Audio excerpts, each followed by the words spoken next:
All right, Barakatha Yahweh, Barakatha Yahushai, Barakatha Yahweh Ba'ashem Yahushai, Call Haloim La Alahaya Noah, Yahweh Ba'ashem Yahushai, Ba'ashem Kakudash, Shalom Mabarakim, Labakam Yasha Allah, Washini Kabad, Gawala Wakab, Tukunim Noah, Waha Shalayakim Noah, Yasha Allah Ba'ath. Okay, of course, giving all praise to the Most High Yahweh, in the name of his son Yahweh Shai. Peace and blessings be upon the elect of Israel, and double honor to our elders and apostles of Israel in these times, known as Great Millstone. All right, Brother Monogon here, back with just another quick lesson.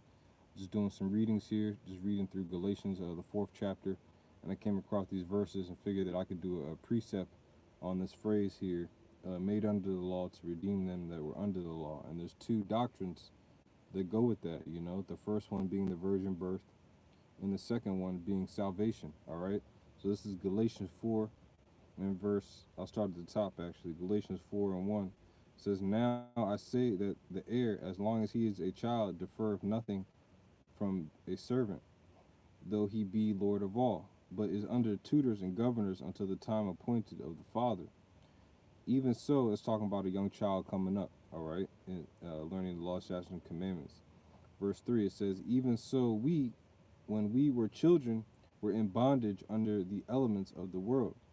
But when the fullness of the time was come, the power sent forth his son, made of a woman. So what is that fullness? It's talking about the that pregnancy, all right, that she had, all right, and the prophecies concerning Yahweh Shai. A bunch of different prophecies had to happen, all right, before Yahweh Shai came and when he came on the scene, all right, through the Spirit. It says, the power sent forth his son, made of a woman, made under the law, to redeem them that were under the law, that we might receive the adoption of sons. So you see that Paul is writing to the Israelites in Galatia, because the Israelites were scattered. So he's telling them at the end of that part right there that this was all done that we as Israelites might receive the adoption of sons. All right, now we have to deal with about how she was Yahushua was made under the law, all right, because Mary was not an actual virgin, okay? She was not an actual virgin. When you go to Luke, the second chapter, all right, we're going to go to Luke 2. She couldn't have been a virgin because she was unclean, because she went through the purification process. And the only reason you go through a purification process is that if you conceive seed, all right, if a woman receives seed. This is Luke chapter 2 in verse 21. It says, And when 8 days were accomplished for the circumcising of the child, his name was called Yahushua, which was so named of the angel before he was conceived in the womb. All right, so before she even knew that she was pregnant, all right, she knew that his name had to be Yahushua because the angel had came to her. Now, it says, And when the days of her purification according to the law of Moses were accomplished, they brought him into Jerusalem to present him to the Lord. Now, when you go to the purification, you have to understand what that is to understand how she couldn't have been an actual virgin, meaning a woman who never had sex. All right, Joseph actually had sex with Mary. The reason why it says before they came together, because they didn't have the marriage ceremony yet. You know, it's typically a custom that you have a ceremony. Now this is Leviticus 12 and 1. Leviticus 12 and 1, it says, And the Lord spake unto Moses, saying, Speak unto the children of Israel, saying, If a woman have conceived seed or born a man child, then she shall be unclean 7 days, according to the days of the separation. For her infirmity shall she be unclean. Now, if the consensus was back then, which we're going to get the consensus, if the consensus was that she had a child according to the spirit, meaning a child just appeared in her body, then she wouldn't have to go through the purification, right? Because it would be understood that the child came from the Lord. So when it makes sense. But guess what? He was conceived by a woman, all right, according unto the law, all right, which Joseph put his seed into Mary. All right, that's why it says he was made under the law. It says, And in the 8th day the flesh of his foreskin shall be circumcised.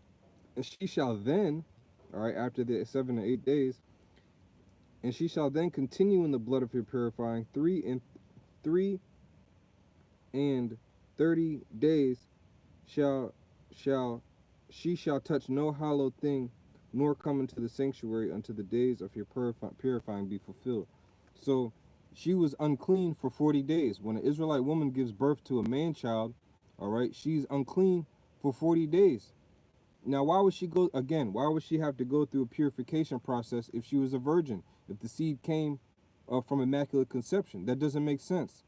See, that's that Queen of Heaven spirit that gets pushed here in America. All right, putting the woman on the pedestal, giving more credit to Mary, all right, than Yahweh Shai himself, or even Joseph, all right, himself. You know, no, it's never talked about. Nothing is ever spoken of when it comes to Joseph, except when you go to find out what the consensus was of the people.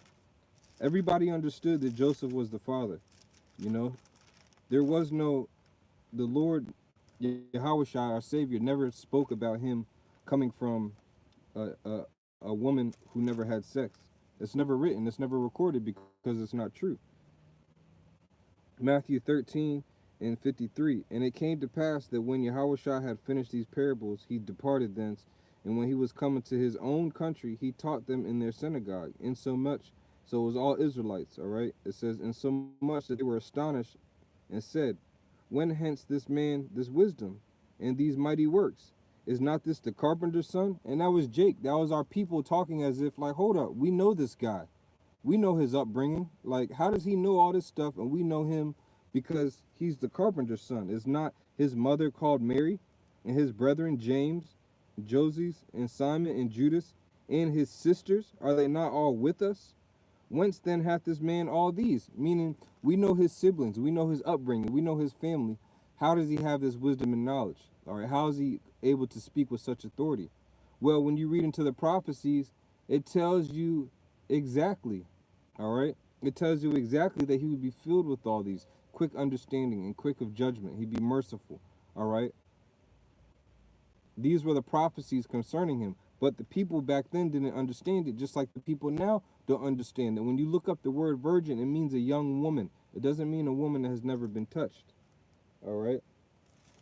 Now let me get Mark. All right? It's only now that the consensus has changed because of that Roman Catholic doctrine portraying Mary basically as the comforter, you know, through the Spirit. Because they had prayers to her. All right? Now this is Mark chapter 6. Verse 1, it says, I'll start at 3. I'll just read it to the point. It says, is not this the carpenter, the son of Mary, the brother of James, and Joseph, and Judas, and Simon? And are not his sisters with us? And they were offended at him. All right? So that cuts that whole thing about James being his half-brother. Now let's address to redeem them that were under the law. All right? Not everyone was under the law. The laws, statutes, and commandments were given to the Israelites. All right, there's no denying that, and we can get that. It's all throughout the Old Testament. Let me just grab a precept here. This is Psalms chapter 78 in verse 5. It says, for he established a testimony in Jacob and appointed a law in Israel, which he commanded our fathers, that they should make them known to their children, that the generations to come might know them. So why would it say that we need to teach it to our children, to the generations to know, might know them? Because a point in time was going to come where we would be scattered throughout Galatia, throughout Asia Minor, throughout Africa, into America and South America, out in Far East Asia, all right? The Lord said that he established this in us and that we should teach it to our generations because we'd be scattered. We'd forget about the law, statutes, commandments, that our people would forget who their power was. They would start calling themselves Negroes and Colombians, all right, and Mexicans, and Seminole Indians, and Cherokees, all right? They'd be calling themselves Nigerian, all right, and people from Senegalese and Jamaican, all right? So now the Lord is telling us he has to redeem us from these proverbs and bywords. He has to redeem us from this curse. And the way that he's doing it is with Yahweh Shai. All right, nothing ever changed. The Lord took his people, took the heritage from them, and then sent Yahweh Shai to deliver it back unto them so that we can be redeemed. It says, verse 6, that the generation to come might know them, even the children which should be born, who should arise and declare them to their children, that they might set their hope in the power and not forget the works of Yahweh Ba'Shem Yahushai, but keep his commandments, and might not be as their fathers, a stubborn and rebellious generation, a generation that set not their heart aright. Right. And what does it mean when it says they set not their heart aright? Meaning they believe things that are false according to Yahweh Ba'Shem Yahushai. All right. They would start believing that salvation's for everyone. They would start believing that they're not even the Israelites. All right. They would believe in the strong delusion. All right. That they should believe a lie, like the scripture says. It says, in whose spirit was not steadfast with the power. All right. Now let me get Matthew 1 and 21. All right. So we established that the people that are going to be redeemed from under the law are the people who the law was given to, the 12 tribes of Israel. All right. 12,000 from each tribe will be delivered and redeemed from Yahushua, who was made under the law. All right. And the 1/3 family, the elect family, is also being spoken of there in Galatians 4 and 5. Matthew 1 and 21. And she shall bring forth a son, and thou shalt call his name Yahushua, for he shall save his people from their sins. And Yahushua's people are the Israelites. All right. There's no question about it. You can't get around it. When it says the power sent forth his son, made of a woman, made under the law, it's talking about how she actually conceived seed and was not an actual virgin. She was a young woman. Then it says to redeem them that were under the law. Everybody, every scholar, if you have any inclination or ounce of spirituality in you, you know, all right, when you read the scriptures, that the children of the promise are the Israelites. All right. And it's not because we have the law, it's because of the faith. Because now when you go to Galatians 3, let's go to Galatians 3 and 10, it says, for as many as of the works of the law are under the curse, for it is written, cursed is everyone that continueth not in all things which are written in the book of the law to do them. So we can't even keep all the law, statutes, and commandments. That's why the Lord had to send Yahushua to be that sacrifice for us, man. Not for the whole world, not for the heathen, not for the Cushites, not for the Edomites, not for the Arabs, the Ishmaelites, not for the Moabites or the Ammonites, the Chinese or the Japanese. All right, Paul did not write letters to them. Yes, we were scattered to there, but Paul wrote letters to certain areas specifically because things were going on there, and he was a chosen vessel to the Gentiles to bring that faith to Yahushua. Because before them, our people were restraining themselves to keep the law, statutes, and commandments in these lands that they've been scattered to. So Paul was looking, saying, look, what? Yahweh brought mercy by giving us Yahushua to redeem us. Now, verse 11, Galatians 3 and 11, it says, but that no man is justified by the law in the sight of the power. It is evident, for the just shall live by faith. And the law is not of faith, but the man that doeth them shall live in them. Meaning you have to act this thing out. You have to act out your belief. You can't just believe and then not show the Most High that you do believe. All right. You show him through your actions, through your way of life, through your daily routine. You praise Yahweh Ba'Shem Yahushua and be grateful that he sent Yahushua so that we can have mercy to repent. Because I tell you what, we're in this flesh and we're not perfect. Faith is a requirement through the Spirit. Verse 13, Yahushua hath redeemed us from the curse of the law, being made a curse for us. For it is written, cursed is everyone that hangeth on the tree, that the blessing of Abraham might come to the Gentiles, the Israelite foreigners. And when you look up Gentiles there, it says ethnos, which means tribes, all right, a certain family, all right, through Yahushua Mashiach, that we might receive the promise of the Spirit through faith. That's why we say Ba'Shem Kakwadash, because this is all through faith. It says, brethren, I speak after the manner of men, though it be but a man's covenant. If it be confirmed, no man disannulleth or addeth thereto. Meaning you can't take away from the promises. What has been set in stone, the salvation for the elect of Israel, only Israel, you can't take away from it. You can't diminish from it. And that's what we're here to speak on, man. All right, as prophets of Yahweh Ba'Shem Yahushua and teachers. Now here's the point, verse 16. It says, now to Abraham and his seed were the promises made. He says, not and to seeds as of many, but as of one, and to thy seed, which is Yahushua, because that lineage passed all the way down. All right, that Yahushua came from that kingly line, And that line and that man, Yahushua, is going to deliver his people, man. And that seed only from all the 12 tribes. That's why I said not unto seeds as of many, because now when you go back to Galatians 4, in verse 25, it says, for this Agar is Mount Sinai in Arabia, and answereth to Jerusalem, which now is and is in bondage with her children. But we're not in bondage. We're made free through the truth of Yahushua. All right. It says, but Jerusalem, which is above, is free, which is the mother of us all. All right. And we have returned back to the mother spiritually and physically. It will be very much so very soon when Yahushua shows up and destroys America and redeems them.